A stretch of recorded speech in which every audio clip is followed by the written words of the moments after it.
Roots. Thank you very much for giving me a kind of callback to my roots. This institution, USTM, is founded by a generous gentleman, again whose roots and my root is also from the same locality. So in that way, the moment whenever I come to this institution, I feel like I have come to my family. There is a kind of inherent touch of heart. We have a kind of, sometimes we keeps on speaking about his progress, how he has achieved and how he has become a great entrepreneur. And I really highly admire him. When I spoke to ma'am, where is the location, the madam says that is block C.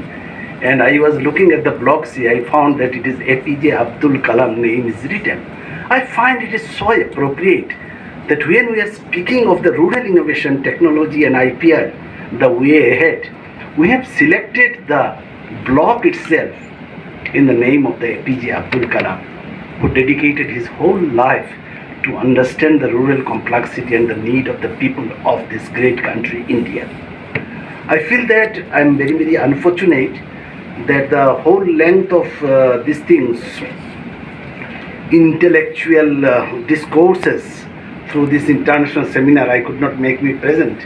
But at least by listening to the report, I feel that yes, something really very valuable, some discourse has taken place. And I feel and I congratulate Ma'am Papia Datta, Dr. Papia Datta and her dedicated team for organizing such a befitting international seminar. It gives a lot of honor to us, feeling that somewhere in Guwahati, our university, the USTM, the University of Mind, somehow I say mind because the man who has founded, I am very close to him. I feel myself associated with it from the deep of my heart. I keep on touring around. Just yesterday came back from Bangalore and quickly I had thought of speaking something. Let me speak about these things, the rural technology and why I love rural development initiatives so much from my core of heart. You know, we live in a great country, India, which has 6,30,365 villages. 6,30,365 villages, and we truly live in villages. Inclusive rural development would be of paramount importance for this country. Therefore, this international seminar, the Rural Innovation, Technology and IPR, the way ahead, has a special significance. I believe you will be agree to me. As you know, India moves to 46th Innovation Index in year 2021 from the previous position of 48th. This is a benchmark among 132 world economics, with Switzerland, South Korea, Japan, Singapore are at the top. But nevertheless, India tops among the Southeast and Central Asia in terms of its status in the Innovation Index. I feel personally that and deeply that innovation has to be replicated at the grassroots level. Appropriate technology, not always high-tech technology, need to be made available to the common people so that benefit goes to those who deserve it most. 2 lakh villages of India produce cotton. This cotton may be converted to khadi textile efficiently through innovation and application of appropriate technology, which is lagging. This will reduce use of synthetic textile, which benefits the corporate sector. Money you spend goes to Ambani Group straightway, whose per minute net income is 20,000 rupees. If you buy a piece of textile khadi, which is an eco-friendly fabric, the money goes to the rural artisan, mostly the woman, bringing rural prosperity. We know because only 1% people of this country wear khadi, there is a surplus production of cotton in this country. The farmers of Vidarbha Nagar, Maharashtra, where the maximum cultivation of cotton is done, commit suicide very frequently. A maximum number of suicide takes place from that particular region because they cannot sell their surplus cotton. If these cotton are made to use, we can make eco-friendly textile and we can provide employment to 15 crore of people of this country. When we speak of rural development, we need to understand this type of complexity.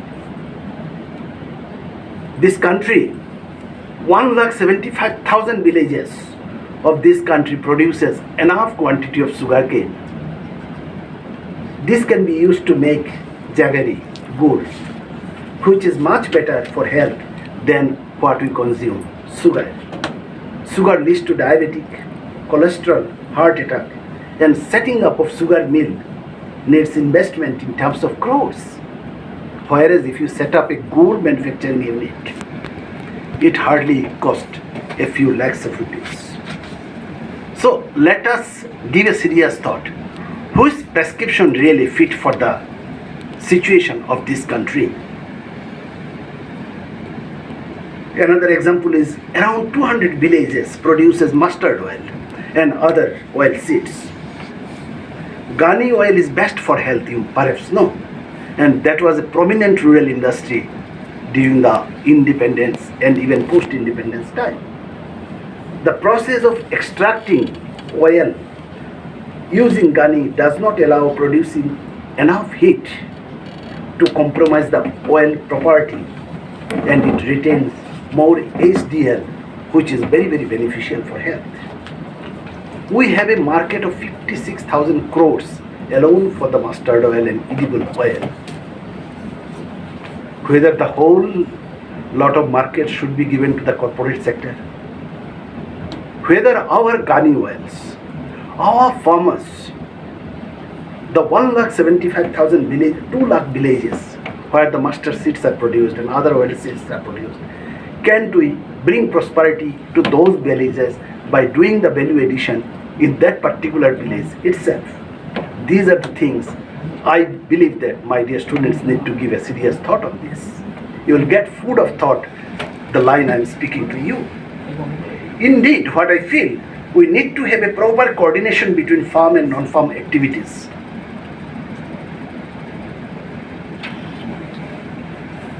The emphasis should be the raw materials of villagers to be valuated in the villages, and the raw materials are not to be allowed to move out from the village. I quote it again and I tell you again, and I would like to invite the attention of the couple of students, if I am not wrong, that please think that the raw materials of villages to be valuated in the village itself, and the raw materials are not allowed to be moved out of the villages. Our 65,000 villages produces enough quantity of tomato. Why not we convert it for value-added products locally? If we bring employment to rural setup, as APJ Abdul Kalam said, advocated, there will not be exodus of capable people from villages to urban cities in search of livelihood. Our villages will no more disappear, creating more slums. When I was doing my PhD in rural development, one professor, very senior professor of JNU, he told me the Indian villages have started disappearing. Wherever I go, I used to quote this. I could not understand what he is saying, that the villages of India have started disappearing. I replied to him, sir, do you feel that the number of villages has reduced really? From 6,35,625 villages. He said, no.